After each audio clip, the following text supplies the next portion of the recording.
Bismillahirrahmanirrahim. Assalamualaikum warahmatullahi wabarakatuh. Salam jumpa dalam channel Belajar Sepanjang Hayat. Semoga kita semua dalam keadaan sehat. Oke, hari ini kita akan belajar bersama tentang materi perbandingan kelas 7. Ingat, matematika itu mudah dan berkarakter. Berikut kompetensi dasar yang harus dikuasai oleh anak-anak. Ada dua, ada kompetensi pengetahuan dan dua kompetensi keterampilan. Yang pertama, kompetensi pengetahuan menjelaskan rasio dua besaran, satuannya sama dan berbeda. Yang kedua, membedakan perbandingan senilai dan berbalik nilai dengan menggunakan tabel data, grafik, dan persamaan. Dalam kompetensi keterampilan, ada dua. Yang pertama, menyelesaikan masalah yang berkaitan dengan rasio dua besaran. Dan yang kedua, menyelesaikan masalah yang berkaitan dengan perbandingan senilai dan berbalik nilai. Perhatikan konsep perbandingan menurut Al-Quran. Allah Subhanahu wa Ta'ala di dalam surat Al-Ma'arij ayat 4, Allah sampaikan yang artinya, para malaikat dan Jibril naik menghadap kepada Allah dalam sehari setara dengan 50.000 tahun.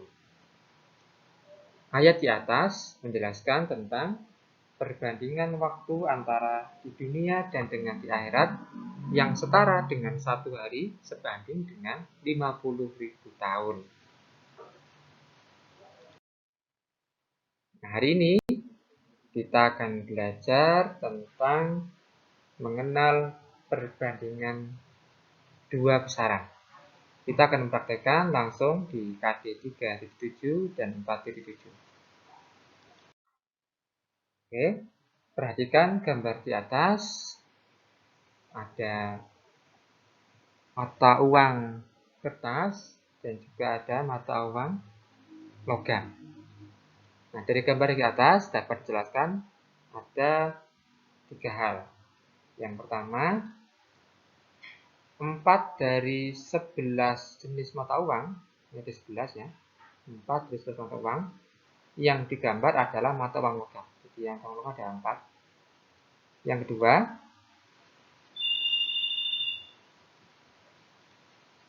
banyak mata uang kertas dan mata uang logam adalah 7 berbanding 4. Yang kertas 7, yang logam 4. Yang ketiga,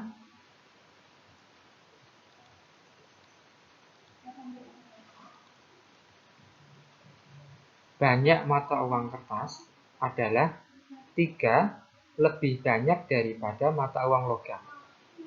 Jadi mata uang kertas itu lebih banyak dari logam, lebih dari 3. Jadi ada 3. Baik, lanjut. Menurut kalian, manakah yang sesuai dari penjelasan di atas yang menyatakan perbandingan mata uang kertas terhadap mata uang logam? Nah, dari 3 pernyataan ini, 1, 2, 3, manakah yang menyatakan perbandingan antara mata uang kertas dan mata uang logam? Ya, jawabannya yang tepat adalah di pernyataan 1 dan 2. Kenapa? Ya, mari kita jelaskan.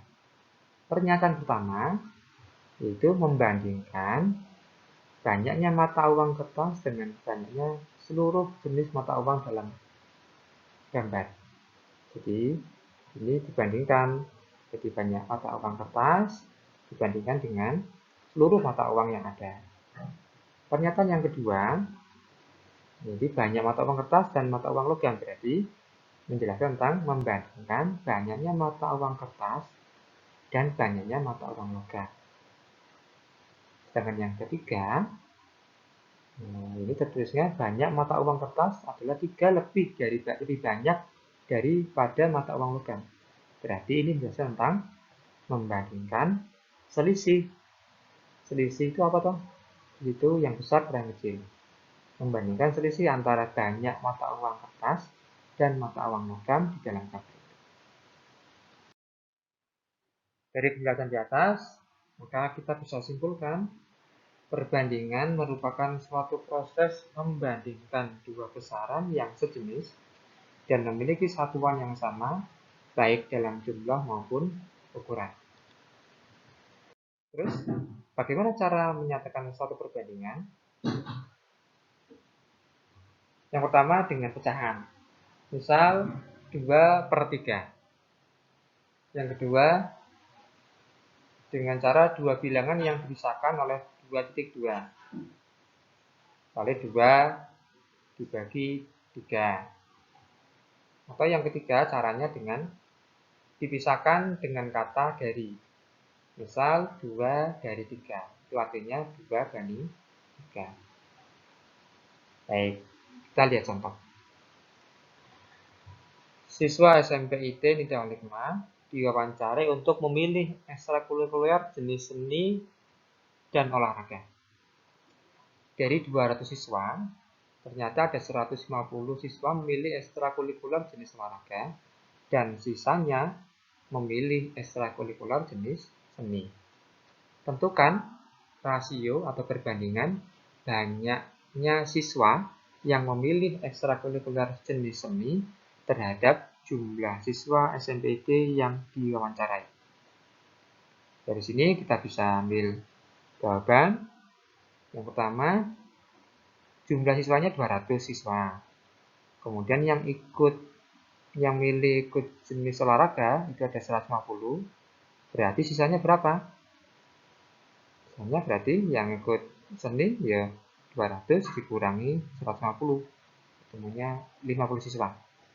Nah, pertanyaannya yang diminta adalah tentukan rasio atau perbandingan banyaknya siswa yang memilih ekstra seni terhadap jumlah siswa. Berarti kita tulis menjadi perbandingannya adalah 50 itu banyaknya yang memilih seni dibagi jumlah siswanya 200. Nah, ini bisa disederhanakan. Nah, dibagi 10, kita coret 0 1 tinggal 5/20. Kemudian kita sederhanakan lagi, kita bagi menjadi 5 semuanya. Ini 5 bagi 5, 1, 20 bagi 5, 4. Atau bisa kita tulis menjadi 1 dibagi 4 atau 1/4.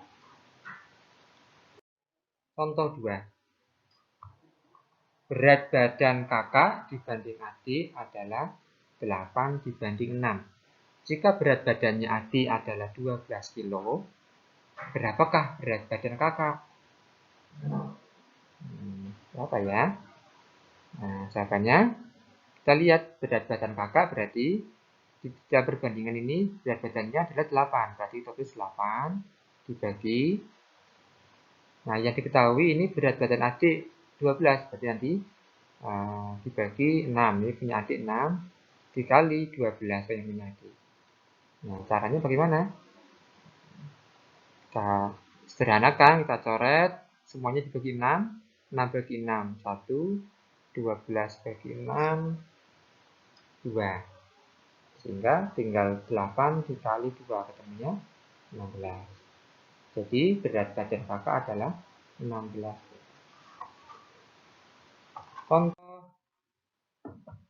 Contoh 3. Perbandingan antara usia ayah dengan usia ibu adalah 7/6. Apabila usia ibu adalah 60 tahun, berapakah usia ayah? Nah, caranya kita menggunakan cara rasio. Usia ayah dibanding usia ibu berarti 7/6. Kemudian ternyata usia ibu itu 60 tahun. Berarti 6 supaya 60 diapakan? Dikali berapa supaya 60? Ya, dikali 10. Berarti kalau di sini kali 10, maka yang usia ayah juga sama, dikalikan 10. Sehingga ketemunya 7 kali 10, 70. Sehingga usia ayah adalah 70 tahun.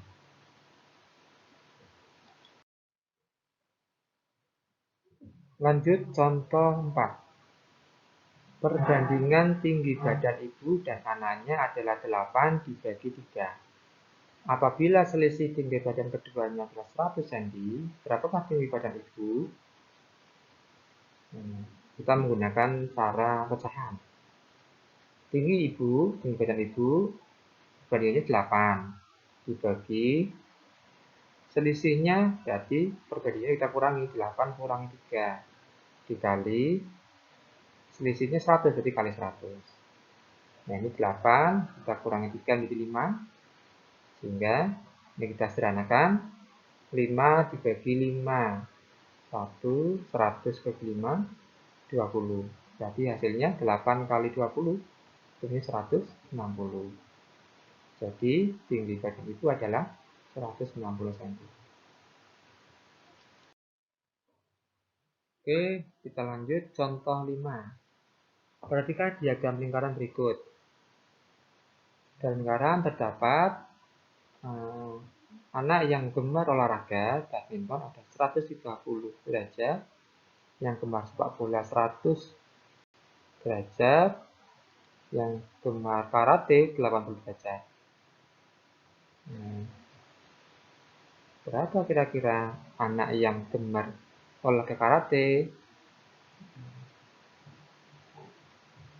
Nah, kita lihat yang badminton itu 130, lihat di sini. Kita bandingkan dengan yang ikut karate berapa nih? 80. Nah, sedangkan yang ikut badminton, yang gemar badminton itu ada 26. Nah, pertanyaannya 130 derajat ke 26 ini harus diapakan? Dibagi berapa kira-kira supaya ketemunya 26? Ya, dibagi 5, betul. Jadi, kalau ini dibagi 5, ini juga dibagi 5. 80 kita bagi 5, berapa ketemunya? 16. Jadi, banyaknya anak yang gemar karate adalah 16 orang. Demikian materi kita pada kesempatan hari ini. Semoga ini materi perdana tentang mengenal perbandingan. Kita bisa memahaminya dengan baik. Semoga anak bisa tetap belajar di kesempatan meskipun dalam kondisi PJJ. Demikian, wassalamualaikum warahmatullahi wabarakatuh.